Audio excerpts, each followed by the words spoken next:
사사기의 마지막 날, 오늘은 딱 성경 2구절만 읽었습니다.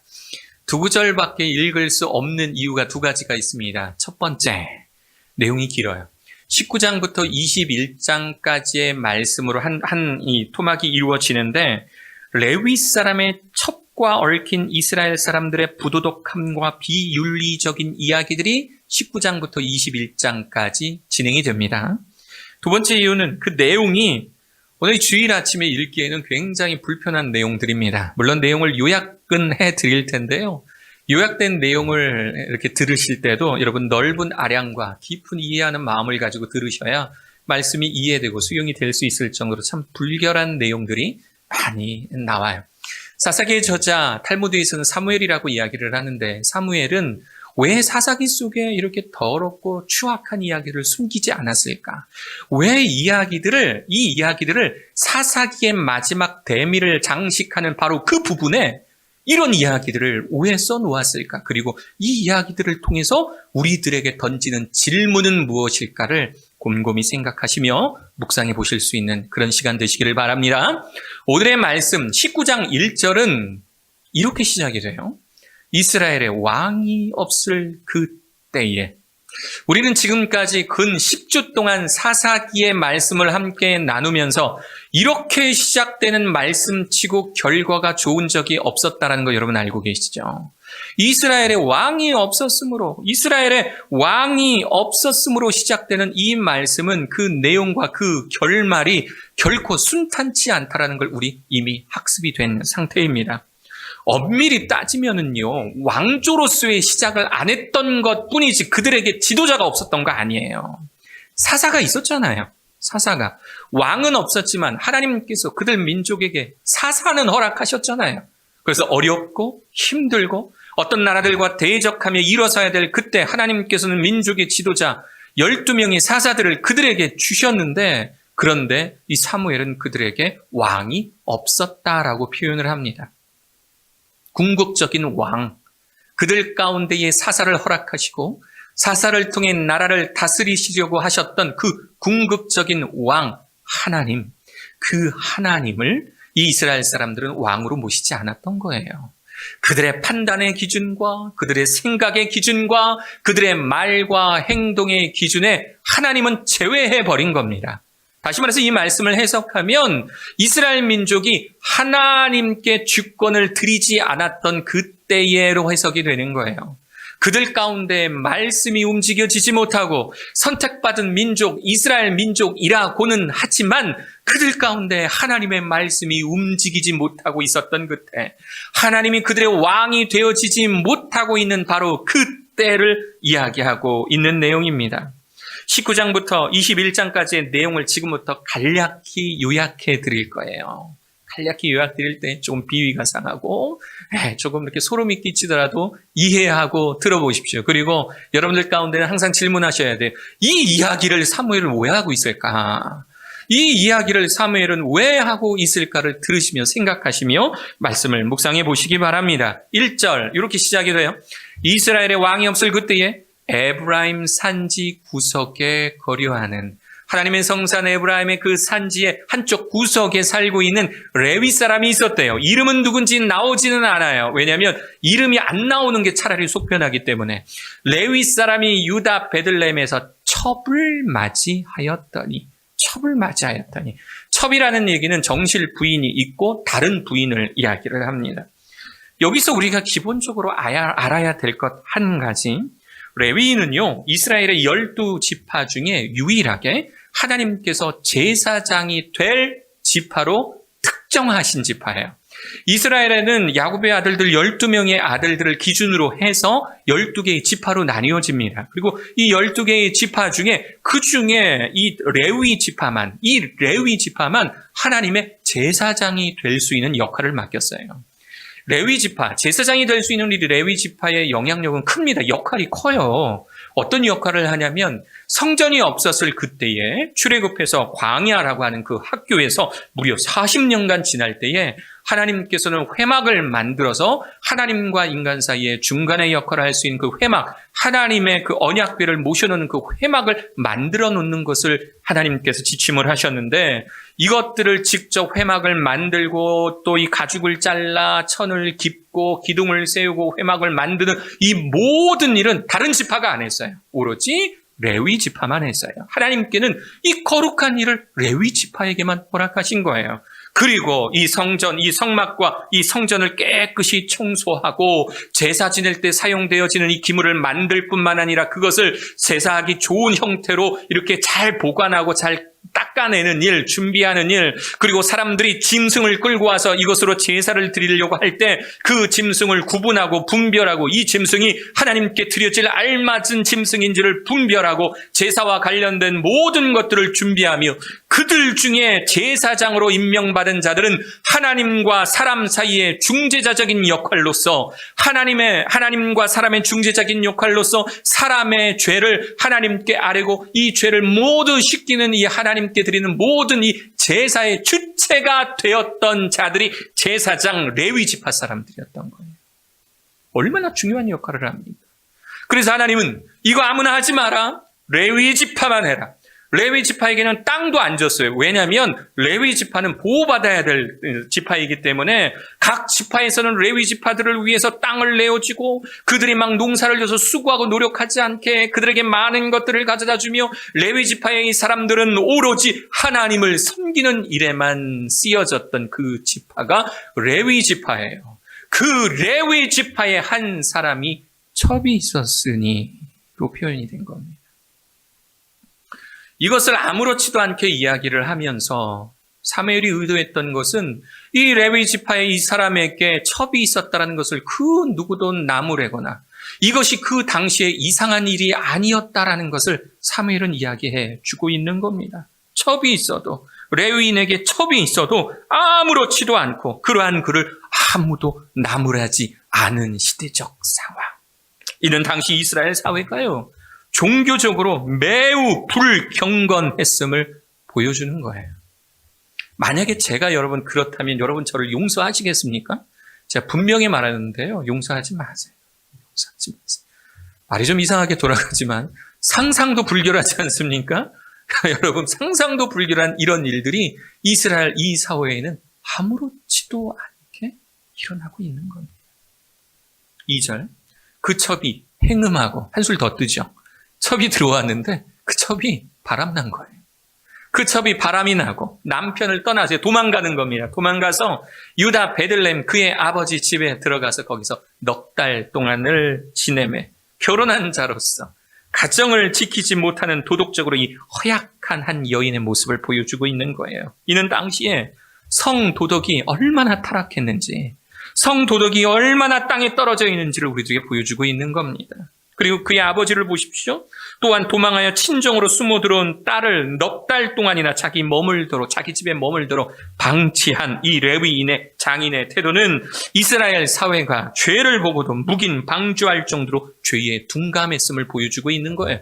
레위인이 첩을 두었다 해서 그 레위인을 파멸하거나 그 레위인을 나무라는 사람이 없고, 자기 딸이 행음하여서 다른 남자와 바람펴서 들어온 이 자기 딸을 나무라거나 책망하지 않는 이 아버지의 모습을 한번 지켜보라 하는 겁니다. 그뿐만 아닙니다.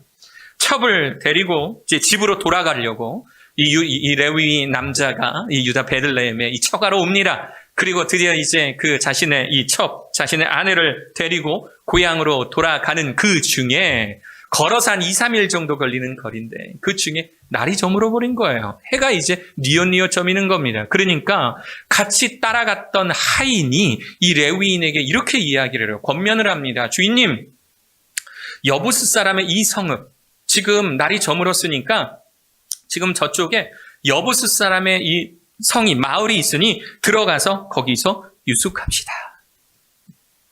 그러자 이 레위인이 자신의 종에게 이렇게 대답합니다. 12절.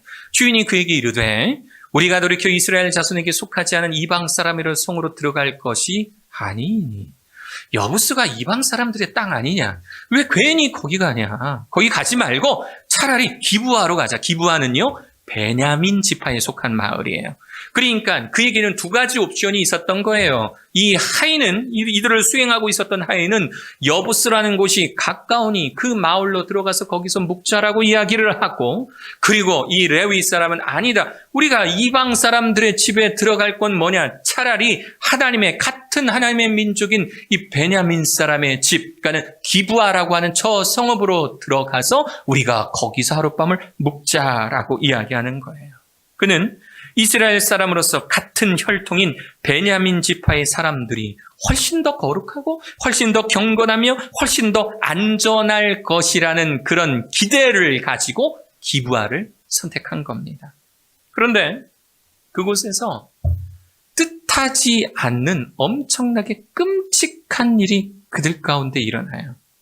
너무나 황당하고요, 우리의 수준을 뛰어넘는 일들이 이제부터 소개가 될 텐데요, 마음을 좀 가라앉히시고 마음을 좀 활짝 열고 모든 것을 난 다 이해할 수 있다, 나는 관대하다 라는 그런 마음을 가지고 말씀을 청중해 보십시오. 그들이 머물고 있던 집, 그러니까 기브아로 들어가서요, 어렵게 한 노인의 집에 기거하게 돼요. 잠시 머물게 되는데, 그런데 그곳에 한 불량배들 떼가 나타납니다. 그리고 뭐라고 하냐면 22절을 보세요. 그들이 마음을 즐겁게 할 때, 그러니까 이 레위 사람과 그 첩과 하인과 그 집주인이 즐겁게 먹고 마실 그때에 저녁이 되었습니다. 그 성읍의 불량배들이 그 집을 에워싸고 문을 두들기며 집주인 노인에게 말하여 이르되, 내 집에 들어온 사람을 끌어내라, 우리가 그와 관계하리라. 이 뭔지 아세요? 너희 집에 지금 들어온 그 나그네를 끌어내라. 그러면 우리가 그 사람과 성적 유린을 하리라. 그 사람을 성적으로 유린을 하리라. 그런데 그 대상을 누구로 특정하고 있냐면 그예요. 남성 3인칭 단수입니다. 레위인을 끌어내라는 거예요. 동성성폭력입니다. 동성성폭력. 이 자리에 우리 학생들도 있어서 좀 자세히는 내가 설명하는 것조차도 불결하여 말씀드리지 못하지만, 이 레위인은 같은 종족이라고, 같은 하나님의 민족이라고, 같은 하나님의 민족들, 그 사람들이라고 기브아를 찾아왔는데, 그런데 알고 보니 이 기브아도 레위인만큼, 이 첩을든 레위인만큼이나 타락한 땅이었던 거예요. 베냐민 지파의 땅이었음에도 불구하고, 하나님을 믿는 사람들의 땅이었음에도 불구하고, 그들에게는 분명히 율법을 묵상하는 회당도 있었을 거고, 장로와 제사장들과 또 종교 지도자들도 있었을 것임에도 불구하고, 한 집에 찾아든 나그네를 성적으로 유린하는 대상으로 여기며 당당히 문을 두들기고 있는 이 이스라엘 기브아 사람들을 보십시오. 그것이 19장에 있는 내용입니다. 그 뒤에 내용을 보면은요, 더 머리가 아파집니다. 레위인이요, 갑자기 이 밖에 이 소란스러움을 보며 어떤 내용으로 돌아가고 있는지 아니까 이 레위인이 갑자기 자신의 첩을 데려다가 그 사람들에게 던져줘요. 그리고 밤새 성적으로 유린당한 그 여인은 그 집 마당에서 죽게 됩니다. 그리고 그 집 앞에 쓰러져 있는 이 시체를 레위인은 밖에서 어떤 일이 일어나고 있는지 상관도 하지 않은 채 잠을 자고, 아침에 일어나서 문 앞에 버려져 있는 자신의 첩을 깨워도 안 일어나니까 그가 죽었다라는 것을 알고 자기 나귀에 싣고 자신의 집으로 돌아옵니다. 그리고 무슨 마음을 먹었든지 이 자신의 첩에 이 시신을 토막을 내요. 12개로 토막을 낸 이후에 이스라엘 전역으로 하인들을 시켜서 가져가게 합니다. 많은 사람들이 물어봤을 거예요. 이게 뭐냐 도대체? 이게 뭐냐? 그러자 이 하인들은 이야기를 하겠죠. 베냐민 지파 기브아라는 곳에 우리 주인님이 가서 이런 일을 당했습니다. 그러자 온 이스라엘이 이 베냐민 지파를 향해서 이를 갈더라 라고 하는 내용이 19장의 끝까지의 내용입니다. 20장, 21장의 내용은요, 또 간단해요. 여기 이제 흥분한, 그러니까 12개의 지파 중에 베냐민 지파를 제외한 나머지 11개의 지파가 화가 났대요. 그래서 화가 난 나머지 이 베냐민 지파를 제외한 11개의 지파가 작당을 해서 서로의 연합군을 꾸려서 이 베냐민 지파를 공격해 들어갑니다. 그리고 이 베냐민 지파와의 싸움에서 이 나머지 11개의 지파가 이겨요. 자신들의 종족들끼리 싸우고 있는 거예요. 이 베냐민 지파를 거의 반 죽음으로 만들고 떠들고 난 이후에 그들을 벌하는데 그들에게 내린 베냐민 지파에게 내린 벌이 뭐냐면 아무도 이제 너희랑 결혼 안 할 거야가 벌인 거예요. 아무도 너희들 지파와 이제 결혼하지 않을 거야. 우리 쪽 여자들을 너네 집으로 보내지 않을 거야 라고 21장이 끝을 맺는 겁니다. 이런 비위가 상할 만한 일들이 일어나게 된 이유, 모든 일에는 이유가 있잖아요. 이런 비위가 상하고 주일날 말씀 듣기에도 거북한 이러한 일들이 자행되는 이유에 대하여서 사사기의 저자 사무엘은 이렇게 이야기하고 있어요. 그때에 이스라엘에 뭐가 없었으므로? 왕이 없었으므로. 이스라엘의 왕이 없었으므로, 이스라엘의 왕이 없었으므로, 이스라엘의 왕이 없었으므로를 사무엘 선지자는 계속해서 반복하여 설명하고 있는 겁니다. 이쯤 되면 저희가 궁금한 거예요. 사무엘 선지자는 왜 이렇게 이 말을 강조하고 있을까? 이스라엘의 왕이 없었다. 이스라엘의 왕이 없었다. 우리가 본 것만 해도 7번, 8번이나 없는데 왜 사무엘 선지자는 이스라엘의 왕이 없었다라는 것을 이렇게 강조하고 있었을까? 사무엘 선지자가 어떤 사람이었는지를 생각해 보면 그 이유 쉽게 찾을 수가 있어요. 사무엘 선지자는요, 사실상 이스라엘의 마지막 사사입니다. 그리고 하나님의 뜻을, 하나님의 명령을 받들어서 이스라엘의 첫 번째 왕 사울과 그리고 그 뒤를 이을 왕 다윗에게 어노인팅, 기름 부었던 사람이에요. 하나님은 싫어하셨지만 그럼에도 불구하고 왕을 세우기로 결심하셨을 때 이 하나님의 명령을 받들어서 이스라엘이라고 하는 이 나라의 왕을 직접 세웠던, 자신의 손으로 세웠던 사람이 바로 이 사무엘이라고 하는 사람인 거예요. 그는 이 글의 독자였을, 지금 이 사사기의 첫 번째 독자였을 이스라엘 왕족 가운데 살아가고 있는 이스라엘 사람들에게 이야기해주고 있는 겁니다. 왕이 없는 민족이 얼마나 비참하게 살아가고 있는가. 왕이 없어서 그들의 소견에 오른 대로 자기 마음대로 누가 타치해주지도 못하고 자기 절제 능력과 정제 능력이 없는 민족들이 얼마나 하나님 앞에서 타락하며 살아가고 있는가. 하나님께서 세우신 왕, 그 왕, 하나님의 말씀을 가지고 이 나라를 치리하는 그 왕이 우리들에게 얼마나 필요한가를 이 글에, 이 사사기의 독자였던 이스라엘 사람들에게 전해주고 싶었던 거예요. 그리고 그 마음은 그대로 남아서 3000년이 훨씬 지금 지난 이 자리에 세종체풀에 앉아 함께 예배드리고 있는 우리들에게 질문하고 있는 겁니다. 당신의 왕은 누구입니까? 당신의 왕은 누구입니까? 당신의 생각과 판단과 결정의 기준이 되어지고 있는 그 왕은 누구냐? 사무엘은 묻고 있는 겁니다. 당신은 그 왕의 뜻대로 살아가고 있는가? 우리는 왕의 사람들이라고 이야기하면서 그 왕의 말씀과 그 왕의 생각과 그 왕의 뜻이 우리 안에 그대로 녹아져 그대로 살아가고 있는가라는 겁니다. 우리는 왕을 모신다라고 하면서 왕의 모습은 온데간데 없고 혹시 왕을 모시지 않는 사람들과 똑같이 각자의 소견에 오른 대로 살아가고 있지는 않은가? 이게 사무엘 선지자가 사사기의 결말 부분을 통하여 우리들에게 질문하고 있는 거예요. 당신의 왕은 누군가? 당신은 왕의 뜻대로 살아가고 있는가? 단언컨대 교회에 다닌다고 해서 모두 크리스찬은 아닙니다. 저는 이 자리에 계신 모든 분들이 여러분들의 신앙과 이것들을 모두 다 알지 못한다라는 가정하에서 말씀드린다면 교회 나온다고 해서 모든 사람이 크리스찬이며 모든 사람이 하나님의 나라에 간다라는 보장은 없어요. 모두가 교회 나온다 해서 모두가 크리스찬이라고 말할 수 없습니다. 아무리 하나님을 믿는다라고 해도 처불들인 레위인처럼 자기의 정제 능력이 없고 무엇이 하나님의 올바른 뜻인지도 구분하지 못하는 이름뿐인 레위인으로 살아간다면, 하나님의 뜻과 거리가 먼 삶을 살아가고 있다면 결코 그 사람 크리스천 아닙니다.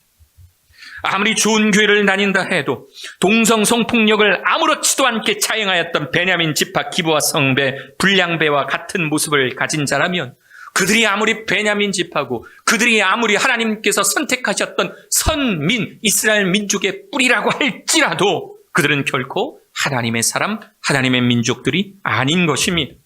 예수 그리스도는 우리의 죄를 위해 십자가에 못 박혀 돌아가셨는데 우리의 삶은 계속해서 죽었던 죄를 끄집어내고 계속 끄집어내고 더럽게 쓰레기장에 있는 나의 모든 죄들을 끄집어내고 있다면, 그렇게 살아가고 있다면 결단코 단언컨대 예수 그리스도를 믿는 자 아닙니다. 크리스찬 아닙니다. 여러분들은 어떠십니까? 여러분들은 삼위일체 하나님을 여러분들의 왕으로 모시며 살아가고 있습니까? 그리고 그 거룩하신 하나님의 뜻대로 이 세상을 살아가고 있습니까? 여러분은 어떠세요? 여러분은 어떠십니까? 2018년 5월 저에게 아주 귀중한 경험이 되었던 그런 추억이 있습니다. 2018년 5월 우리 지도 목사님, 안지성 목사님을 모시고 저를 포함해서 우리 4명의 목사님들이 인도네시아를 방문했습니다. 지금 사진에 보시면 제일 오른쪽에 우리 문경 캠퍼스에서 사역하시는 우헌성 목사님, 그 왼쪽이 지금은 이제 새로 난 교회 교목으로 가셨는데요. 이상진 목사님, 음성 캠퍼스 이상진 목사님, 그리고 우리 지도 목사님, 일체풀의 육군원 목사님, 그리고 그 사이에 있는 저 두 분은 인도네시아 현지 목사님들이세요. 그리고 제일 왼쪽은 뭐 여러분들 잘 아시다시피 훤칠한 멀리서도 잘 보이는 저입니다. 제가 저렇게 있어요. 네, 제가 좀 앞쪽으로 가까이서 사진을 찍은 것뿐이에요. 오해하지 않으셨으면 좋겠어요. 저곳이 어디냐면 인도네시아의 파푸아라고 하는 섬이에요. 파푸아 뉴기니하고는 다릅니다. 섬은 같아요. 그런데 정확하게 바늘 쪽에서 오른쪽은 파푸아 뉴기니, 그리고 왼쪽이 파푸아라고 하는 인도네시아령 섬입니다. 지금 저렇게 보이는 저곳이 해발 3,500m. 우리 커피는 맥심 커피를 이렇게 봉지채 이렇게 딱 가져갔는데 가방 속에서 딱 여니까 탱탱 불어있는 거예요, 이게. 그래서 전 놀랐어요. 커피도 상하나? 인도네시아에서 커피가 상하나라고 생각해 봤더니 거기가 해발 3,500m, 백두산보다 높은 그런 곳입니다. 그런 곳에서 저렇게 사역을 하다 왔어요. 위치적으로는 이렇습니다. 대한민국이 여기 있고요. 한국이 여기 있으면 여기서 비행기를 타고 한참 내려갑니다. 적도 부근에 있어서 지도상에는 그렇게 크게 보이지는 않지만 우리 극지방으로 갈수록 지도상에는 크게 나타나지만 실제로 비교해놓고 보면 극지방에 있는 나라들은 작아요. 그린란드는 작습니다. 그러니까 이 적도 지방에 있음에도 불구하고 나라가 이만큼 크다라는 것은 엄청나게 큰 거예요. 뭐 세계적으로 뭐 10손가락 안에 드는 그런 면적을 갖고 있는 그런 나라고요. 섬나라입니다.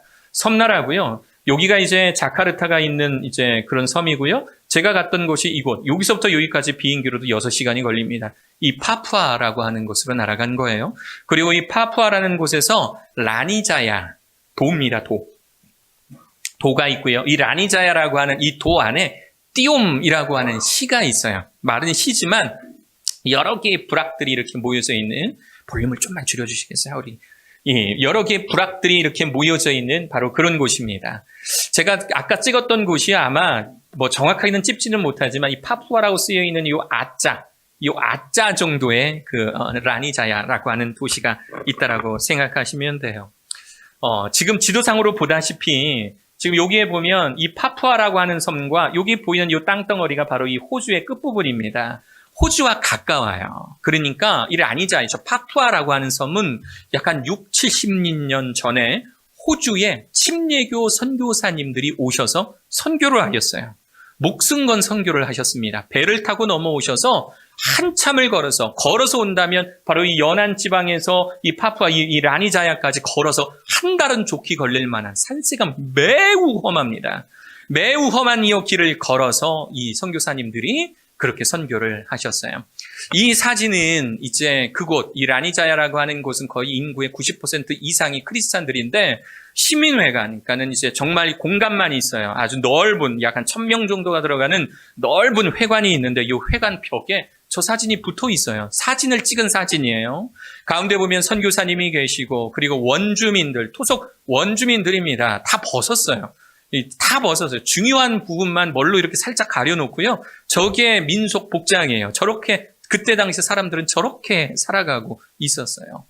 바로 저런 곳에 오셔서 선교사님들이 사역을 했어요. 침례교 선교사님들이시다 보니까 저렇게 마을에 침례교회가 있더라고요. 마을의 교회예요. 아주 시골, 아주 산속 깊은 곳에 저렇게 교회가, 아름다운 교회가 있어요. 이 확대는 못했지만 여기에 보면 바로 요 사진이 이제 침례교라고 저기 쓰여져 있는 바로 그런 로고입니다. 그런데 이곳 사람들은 교회에서 예배 드리지는 않아요. 너무 거리가 멀고 또 이게 너무 이렇게 막 산세가 험한 곳에 살고 있다 보니까 부락별로 모이고요. 이 부락 안에는 가정교회 목사님들이 계시는 거예요.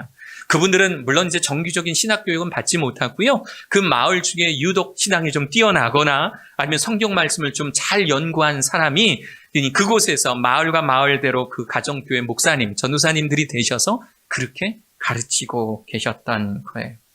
이들의 순교적 희생은 헛되지 않았습니다. 지금 이 선교사님의 따님, 그러니까 그 60, 70년 전, 약 한 50년 전으로 예상이 되는 그 선교사님들의 이제 딸이에요. 저 어린 아이가 와서 함께 저 원주민들과 함께 저렇게 살고 있는 저 모습을 한번 보십시오.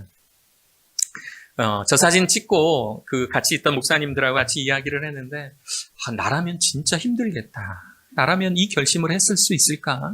어린 아이, 정말 대여섯 살밖에 안 되는 내 아이 데리고 의료시설은 전혀 없는 이 인도네시아의 오지로 파푸아라는 섬으로 올 수 있을까라는 생각을 참 많이 했어요. 저렇게 희생 어린 저런 이 호주인들의 이 선교 덕분에 이 라니자야가 많은 사람들이 크리스찬으로 자신들을 소개하는 바로 그러한 땅이 됐던 거예요. 인도네시아는 잘 아시다시피 이슬람 국가입니다. 이슬람 국가 안에서 한 도의 로고에 십자가가 그려져 있다는 게 여러분 믿어지십니까? 십자가, 아예 자신들의 로고에 십자가를 그려놓은 거예요. 우리는 하나님 믿는 사람이다. 이게 저분들의 정체성인 거예요. 우리는 크리스찬이다.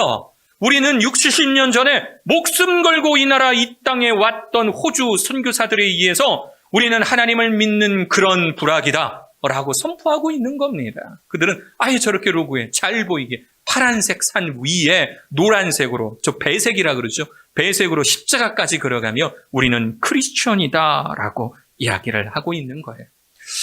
근데 저분들 가운데 이제 위기가 닥쳐왔습니다. 그 위기는 조금 후에 좀 설명을 드릴 텐데요. 이제 그곳에 전문적인 어떤 신학교가 없다 보니까 저곳에서 사역하시는 분들이 이제 많이 힘에 부치는 거예요. 5, 60년 전까지만 해도 이 유럽에서, 이 호주에서 선교사님들이 오셔서 자신들에게 신학을 가르치고 그들을 양육했는데 그 신학과 양육의 가르침들이 끝나고 나니까 자신들이 무엇을 가르쳐야 할지 자신들의 힘으로 자생할 수 있는 힘을 아직 길러내지 못한 거예요. 그래서 저를 비롯해서 우리 지도 목사님을 비롯해서 네 분의 목사님들이 가서 저들 가운데 이제 교회가 어떤 곳이고 인도네시아의 특성에 맞는 교회를 이렇게 한번 꾸려봐라 라고 강의하고 예배하고 세미나 했던 그 모임을 위해서 갔어요. 보통 저런 단기 선교, 일주일 정도 갔다 단기 선교에 목숨을 걸지는 않습니다. 막 이렇게 나는 가서 죽을래 이런 마음으로 가지는 않아요. 그런데 정말 단기 선교치고 저도 참 여러 번 단기 선교를 갔지만 저렇게 목숨 걸고 사역해 본 적은 처음이에요. 정말 힘들었던 곳입니다. 가는 것도 이 오지여가지고요. 산세가 험한 그 비포장 도로를 이 오프로드 자동차를 이용해서요. 이 시속이 한 50에서 한 80km로 달리는 거예요. 몇 번 미끄러지고 몇 번 사람을 칠 뻔하고 몇 번 돌멩이가 튀어서 그냥 정말 총알처럼 날아가는 모습을 정말 여러 번 이렇게 보면서 그렇게 사역했던 그런 곳입니다. 거기 가니까 이렇게 현수막이 붙어 있더라고요. 가보니까. 네, 이 접니다. 접니다. 저렇게 현수막이 붙어 있어요. 저기서 강의를 하는데, 말하고 있는 저도 저고요. 뒤에서 저를 지켜보는 저도 접니다. 저런 환경에서, 저렇게 사역을 했어요. 잠깐만 짤막하게요. 제가 어떻게 가고 또 어떤 사역을 했는지 한 2분 정도 동영상 준비했는데요. 한번 좀 보도록 할게요. 뒤에 목사 전사님, 불 좀 잠깐 꺼주시고요. 동영상을 한번 잠깐 보도록 하겠습니다.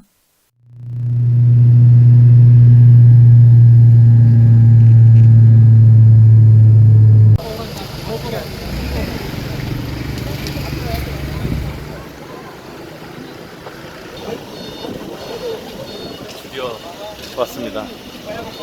실시간을 이제 사러 갑니다. 파이팅!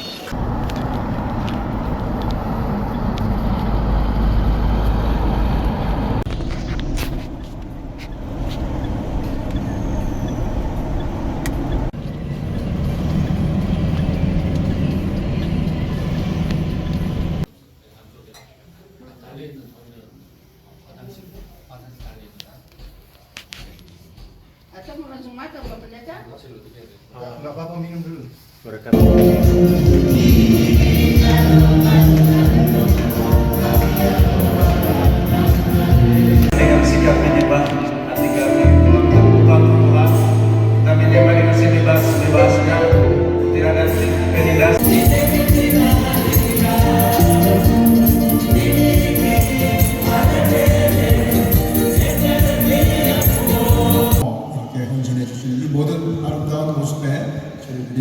도움을 받고 있습니다. kami mengucap syukur kepada Tuhan dan terharu oleh 때는 음식을 나눠 먹는 이 모임은 굉장히 중요합니다.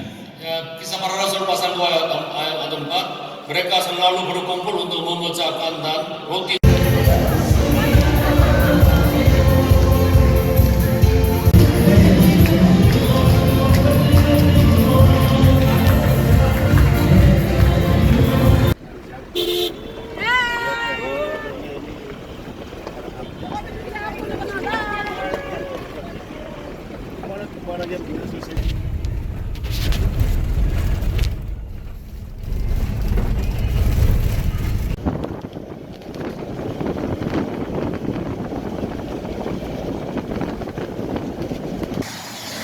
와메나를 출발합니다. 오, 와메나.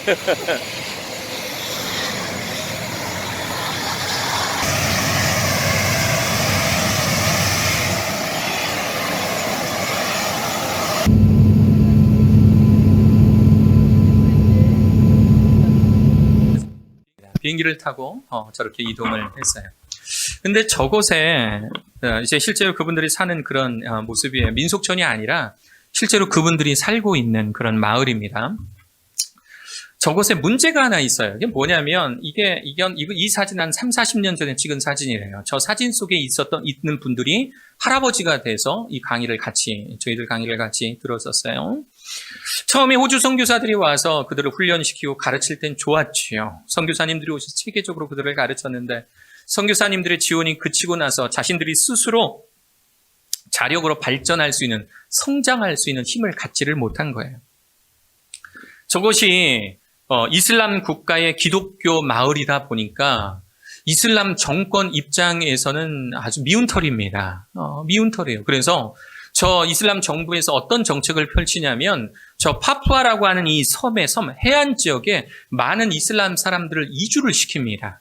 해안 지역은 이 내륙 지역하고 다르게 물물이 이루어지는, 그러니까 무역이 이루어지는 그런 곳이기 때문에 상업이 발달할 수밖에 없어요. 그래서 정부에서 이슬람 믿는 이슬람 교인들에게 많은 것들을 지원해주고 이슬람의 세력들을 키워 놓습니다. 반면에 내륙 지역에는요, 이슬람 어느 나라에나 마약 상인들이 있어요. 이 마약 상인들이 주로 자신들이 부자가 되게 돈 잘 벌기 위해서는 정부와 결탁을 해야 되는데 이 이슬람 국가의 이 정부가 전 내륙 지역에서 마약을 장사하는 사람들 그대로 내버려 둔 거예요. 그러니까 내륙 지역에서 하나님을 믿는 크리스찬들이라고 이야기하는 사람들은 마약에 찌들게 되고 이슬람 사람들, 해안 지역에 있는 이슬람 사람들은요, 이슬람이라는 그 종교 자체가 굉장히 교리적으로 보수적이에요.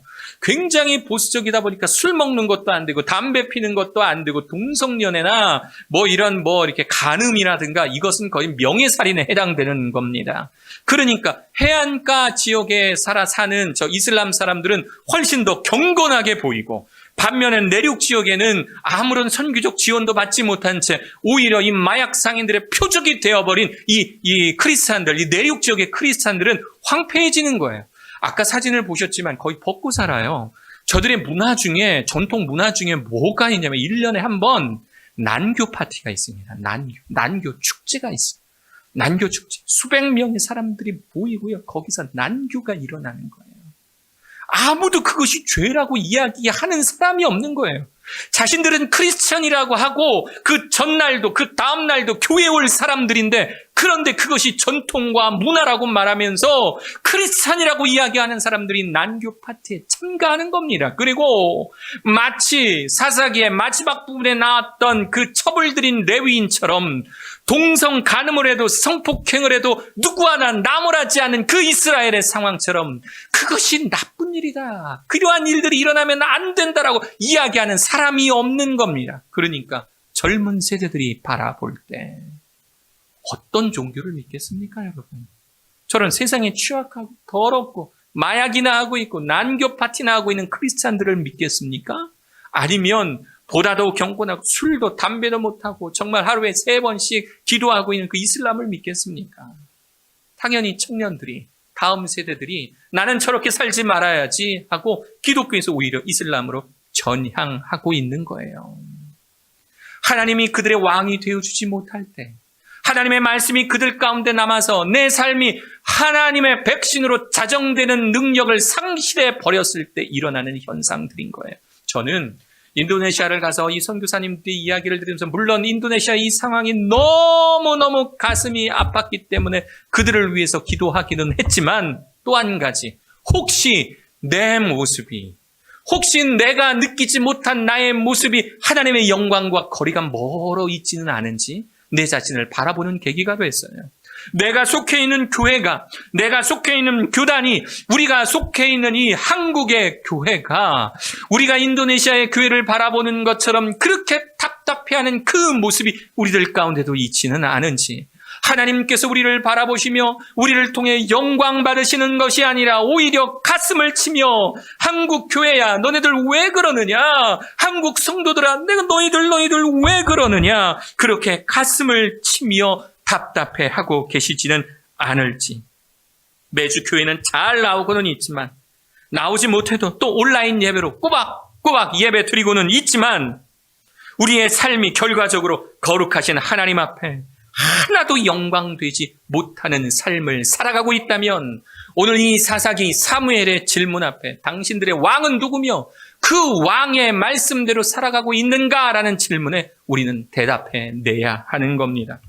믿지 않은 자들과 똑같이 반응하고, 믿지 않은 자들과 똑같이 말하며, 똑같이 행동하고, 똑같이 사고하고, 어려움과 환난 속에서 믿지 않는 사람들과 똑같은 결정과 똑같은 말과 똑같은 생각을 내뱉어 버린다면, 그렇다면 우리는 하나님의 사람들 아니라는 겁니다. 믿지 않은 자들과 똑같이 말해버린다면, 그러면서도 나는 크리스찬이다 라고 말하고 있다면 그것은 영적인 파렴치함에 속한 겁니다. 영적 본능은 살아있어서 하나님이 주신 양심이 우리들 안에 꿈틀꿈틀 대니까 내로남불, 내가 하면 로맨스고 내가 하면 나는 그럴 수 있어 라고 말하면서 남들은 불륜이라고 판단하며 그들을 이 범죄자로 그들을 정죄하는 그딴 마음만, 그딴 시각만 우리에게 가지고 있고, 그 기준으로 우리를 향해서 책망하며 자정할 수 있는 그런 능력을 상실해 버린 자들. 사사기는 우리들에게 혹시 너희들은 좀 다르니? 라고 묻고 있는 거예요. 혹시 우리는 좀 다릅니까? 어떠십니까, 여러분? 사람들은 위기 앞에서 자신들의 모습이 드러난다 해요. 위기 앞에서. 저도 그런 것 같아요. 세상 좋은 사람, 세상 좋은 남자처럼 보이지만 결혼해서 몇 번을 허둥지둥 되면서 아내를 실망시켜줄 때가 많아요. 사람은 목사라고 해서 앞에서는 좋은 이야기하고 착한 이야기하고 경건한 척하고 차분한 척하지만 정작 삶의 스트레스 가운데, 정작 중요한 어떤 그 순간에는 이성을 잃어버리고 허둥지둥되며 세상 사람들과 똑같이 살아가는 제 모습을 보면서 나도 다르지 않구나. 나도 세상의 사람과 다르지 않구나. 나도 하나님의 기준으로 바라본다면 더럽고 추악한 세상의 사람들과 조금도 다름이 없구나. 제 자신을 바라보며 반성하게 합니다. 우리는 좀 다릅니까? 우리는 이 사사기를 통해서 일부 1장과 2장을 통해 너희는 하나님께서 명령하신 것처럼 너희 삶 속에 세상적인 모든 것들을 몰아내었는가라고 사사기는 질문하고 있어요. 이스라엘 민족들이 하나님의 명령대로 그 민족들, 그 땅에 거주하는 가나안 거민들을 몰아내지 못했을 때 발생한 영적인 충돌을 우리에게 이야기해 주면서 너희들은 너희 마음속에, 우리들의 마음속에 세상의 온갖 더러운 찌꺼기들을 몰아내고 있는가라고 우리들에게 질문하고 있는 겁니다. 또한 2부를 통해서 3장부터 16장을 통해서 너희는 사사계, 이 망각의 고리를 끊어내고 있는가라고 물어보고 있는 거예요. 그리고 우리가 마지막으로 살펴본 17절에서 21절 우리들의 본문 말씀을 통해 너희들은 좀 다르니? 라고 결론적인 질문을 해내고 있는 겁니다. 여러분, 사사기를 읽으며 이 모습이, 이 모양이 꼴로 살아가니 하나님께서 벌하시지 라고 이스라엘 사람들에게 혀를 끌끌 차며 그들에게 손가락질했다면 이제 우리들 자신을 바라봐야 합니다. 우리는 하나님 앞에 올바로 살아가고 있는가? 우리는 하나님 앞에 제대로 살아가고 있는가? 사랑하는 여러분, 하나님을 여러분들의 진정한 왕으로 모실 수 있는 여러분들 되시기를 간절히 축원합니다. 하나님이 여러분들의 진정한 왕 되시기를 축원합니다.